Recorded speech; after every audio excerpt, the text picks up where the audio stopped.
If you're looking to build a new deck, but your budget is about $15 to $20 max, then there are 5 decks you can easily build for $15. First deck on the list is Scareclaw. Scareclaw is easily one of the best budget decks, hands down. Even at the $15 price point, this deck is scary. You're looking at a 1-card combo deck that can easily bring out a boss monster with 3000 attack, and that forces all monsters to face up defense. Like, yeah, you gotta praise this guy on your knees, and it's unaffected by any face up defense monster on the field. Really crazy. Like I said, 1 card, you can basically draw any of these Scareclaw monsters and it can get you to this 1 card. Crazy. The deck is a searching monster. Searches that searches you, searches that searches you, searches. Ridiculous. And all these other Scareclaws give this guy a power boost. Imagine you can OTK, you can break a board and OTK easy. This card gives a big power boost. This card allows it to attack multiple times based on the amount of defense monsters, Scareclaw monsters in the field. This card allows it to trample. Here you have another searcher that, like I said, searchers that link into searchers. This card can get you in some of your great searches. The deck has a Monster Reborn that is also a protection. It protects your monsters from being destroyed, right? Automatic protection. You have another protection, right? Your card is already, your big boss monster is already unaffected by the face of defense monster. Now your opponent cannot target it or destroy this card effect. And this also pops a card on the field. This is straight up crazy. The deck has its own Omni Negate. This is crazy.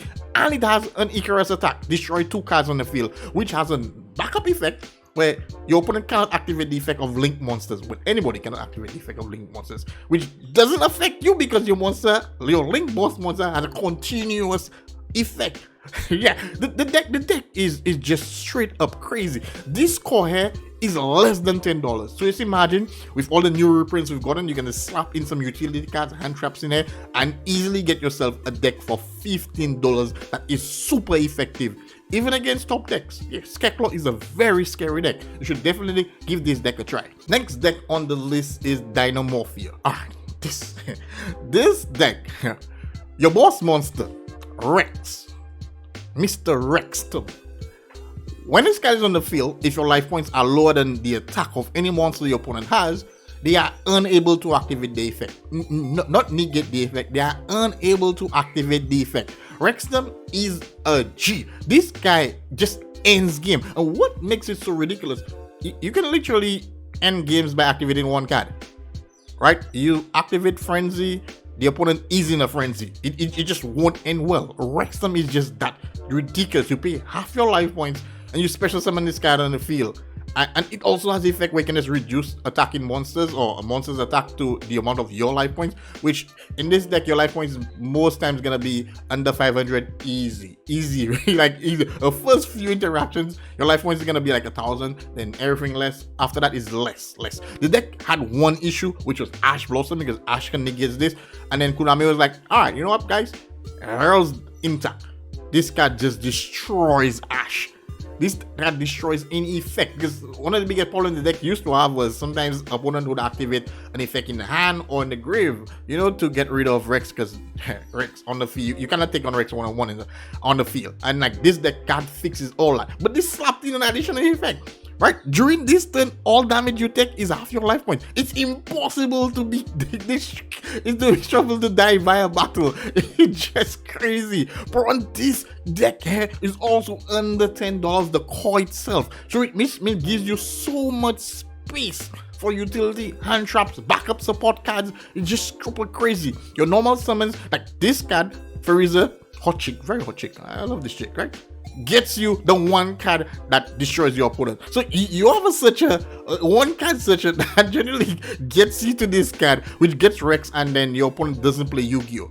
Right? Wait, did they ever talk about the fact that these cards are like somewhat like Unchained? When they destroy, the deck just recovers another one? Yeah, Rex get destroyed, you special summon this, you set this. If this get destroyed, you banish a trap, you can special. Oh my goodness, bro, the deck is nice. And for $15, bro, your opponent's gonna be crying. Rex just hits hard. Rex normally People that slide to turn 2 so they can side against Rex. And who has much side against this, because it's not meta, so nobody is prepared for this deck. This deck also plays one of the best cards, Ferret Flames. This card doesn't tackle, this card just sends your entire opponent board all the monsters back into the deck based on your life points, and most times your life points are gonna be super dirt low. So yeah. Deck also has its own pop. It has a monster reborn. You can monster reborn Rex or 2 monsters from the graveyard. Also has its own pop where you can pop a card on the field, so it has its spot removal. And you're playing Solemn Judgment. Yeah, you want your life points to be low. Why not play one of the best trap cards ever in Yu-Gi-Oh? No, this is what he's saying. That no, you got 2 cheeks, bro. Come, the guy's a pimp. Come on. He can do that. He can do that. So definitely, guys, this is another deck you guys can definitely check for $15. Third deck on the list is one of my favorite. I don't know. I love all the cheap decks. I'm a budget player. Been a budget player my entire life. Oh my goodness, Mutants. This is one of the most consistent budget decks I've probably ever played. The deck has 12 starters, guys. 12 starters. There's starters and extenders, right? This card searches you one of your spell and mutant spell and trap card. This one searches you one of your mutant monsters, and this is another starter that can special itself if you have a mutant monster on the field, or mutant card actually. This card can special summon itself if you have a mutant card on the field, which is quite nice. And also have free copies of the emergency teleport. This card is at free and is very budget, a few cents. I think this card can special summon when you're level 3 or lower psychic monsters. All these cards are mutants, so you can see you have 12 starters. Do you know how consistent 12 starters is? And they're not just 12 starters, they're 12 extenders also. So it's like you can clog yourself with many starters because they all have an effect where they can special summon these guys. All these guys have some form of effect. Mutant Beast is a magic negation, and this doesn't only negate the magic spell card, it negates the effect also, and it banishes it. This is quite impressive.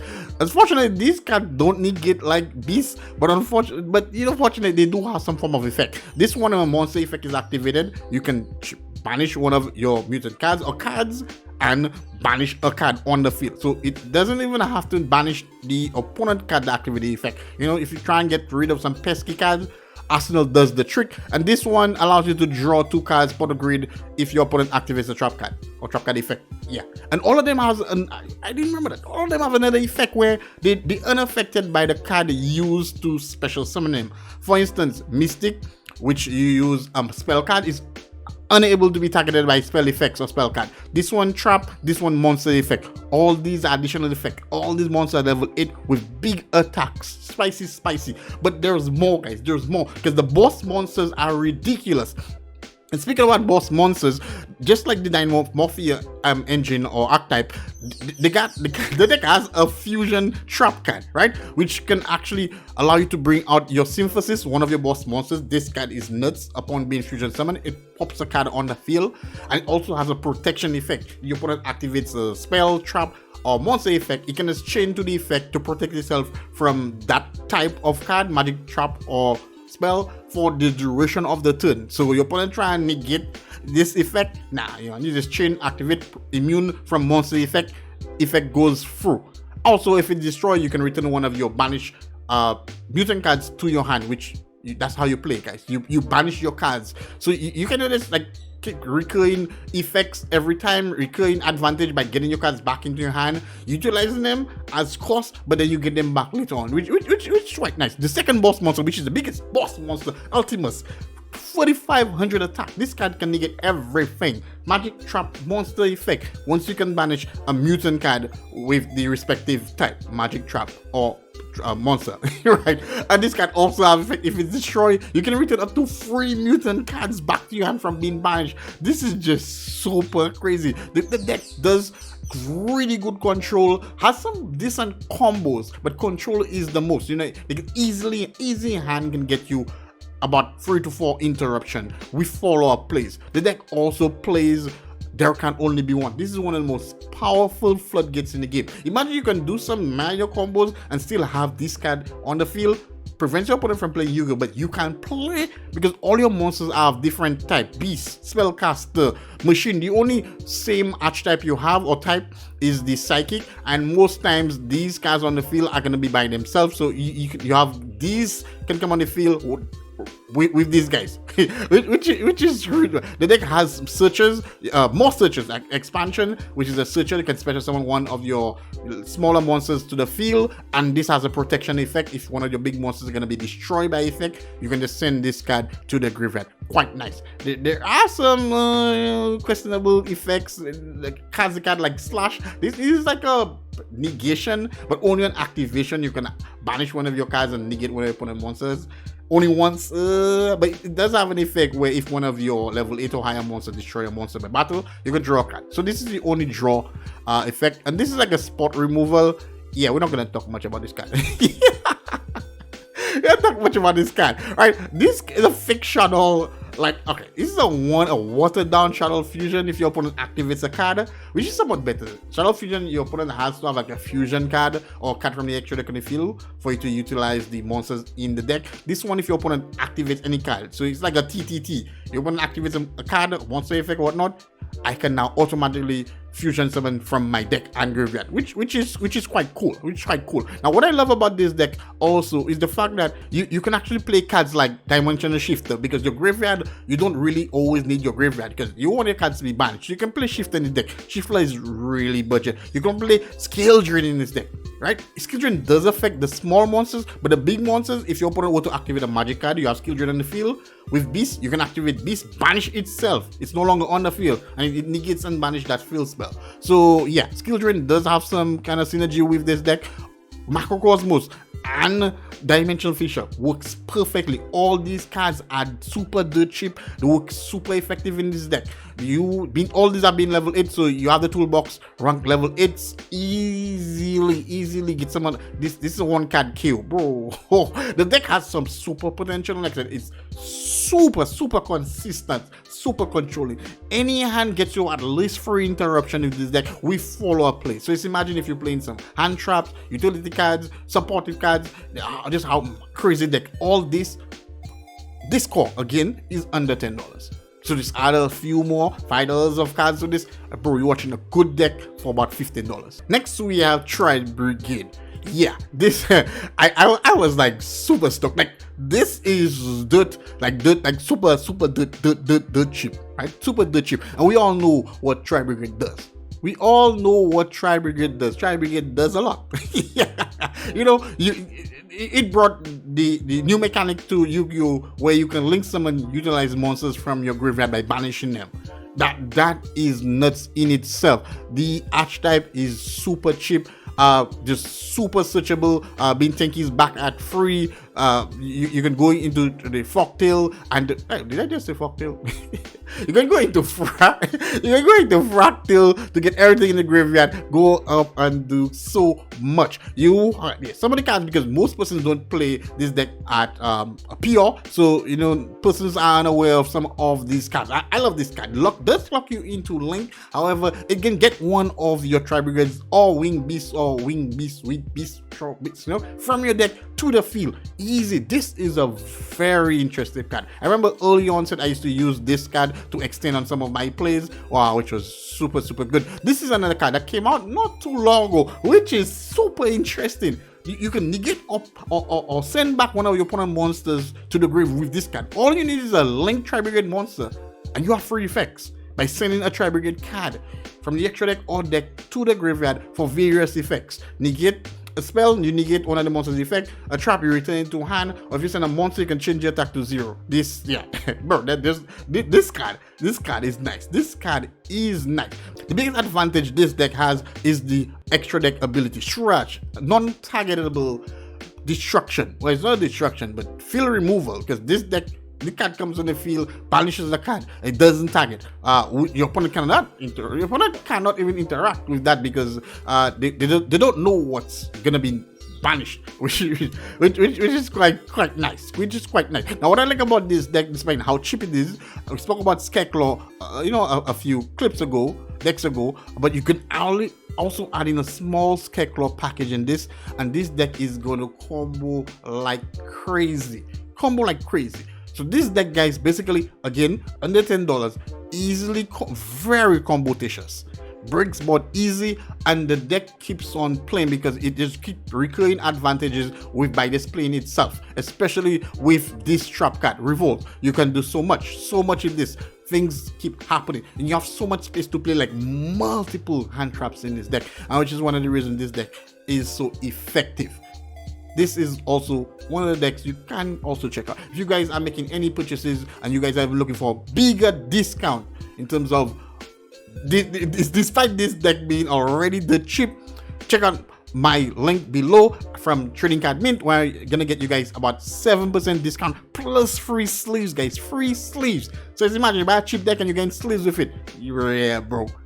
Link in the description. Last deck on the list, guys, we have Ogdoadic, which recently just got some new support. The deck is flexing. The deck is nice, and this deck is the cheap also, guys. You know, you can do so much with this deck, right? The deck basically just snowballs, send stuff in the graveyard, special summon because that was special summon, and then you have like a slew, an entire army on the field. This deck easily OTKs. And the deck's boss monster is Ogdoadic, the Ogdoadic Overlord. This card essentially is a field wipe. Once while this card is face up, you can send all monsters to the field, to the graveyard, except monsters special summon from the graveyard.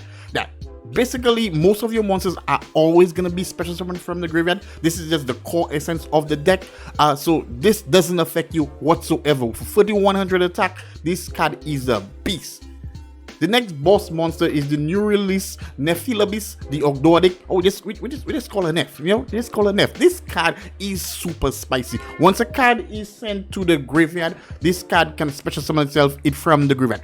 Any card, hand trap, field dump, I mean like a card sent from the deck, this card can special summon itself. Kind of locks you into Reptile for like a turn and a half or 2 turns, but it's a Reptile deck, so sometimes it doesn't really matter. This card also have a really spicy effect where it has a free monster reborn. You can essentially special summon any monster with this card, and there's no restriction. This is just straight up. Some of the other boss monsters would be King and Queen.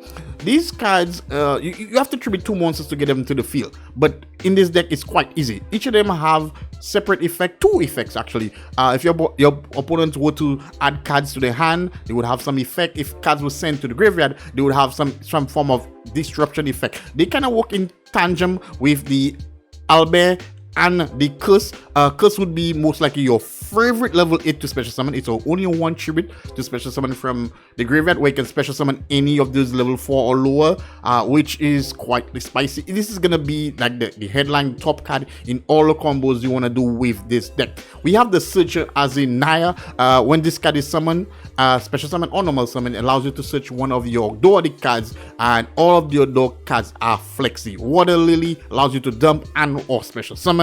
And we have the Ogdoadic Serpent Strike. I really love this card. It's like a monster reborn, or allows you to discard one of the cards from your hand. Kind of like allows you to play with graveyard on your hand or field. Nice synergies with this. And the one that they recently released, the Ogdoadic Daybreak. This card is super flexy.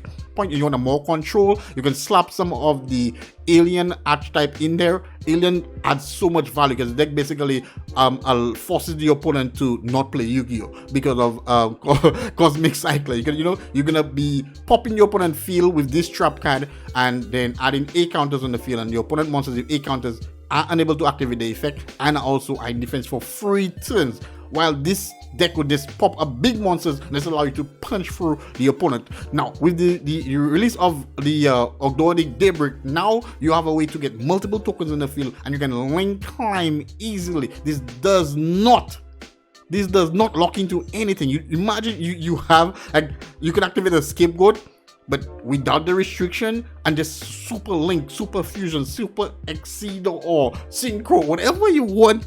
Is this deck is just super crazy. All these cards are dirt cheap, dirt cheap, right?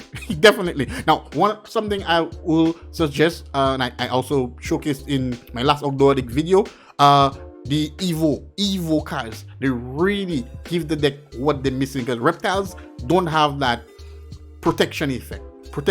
Yeah, it's great that you have the Daybreak, which can allow you to maybe put some powerful monsters in the field that can give some form of protection, especially if you're utilizing the reptilian archetype in here, because they do have the tuners, so you can add these tuners to these tokens, give you some strong synchros. And this is also one of the archetype I will recommend that you slap into this deck, because it just gives the deck more versatility, more options to go second, more options to combo and synchro. Definitely you should slap in there. But the Evo also gives the deck protection, because now you, with the Evo archetype, you have access to cards like Laz, which is an Omni Negate once it can touch a card, it's an Omni Negate, right? So definitely, guys, so here are the 5 options. If you guys are looking for dirt cheap decks to build for $15, here are your options. Hope you guys enjoyed the video. Drop it, share with a friend, guys. If you guys are interested in more budget Yu-Gi-Oh, subscribe to the channel. I'll be doing more of these videos with different price range, featuring more decks. So let me know what you guys think in the comment section. Thank you much. Take care, guys.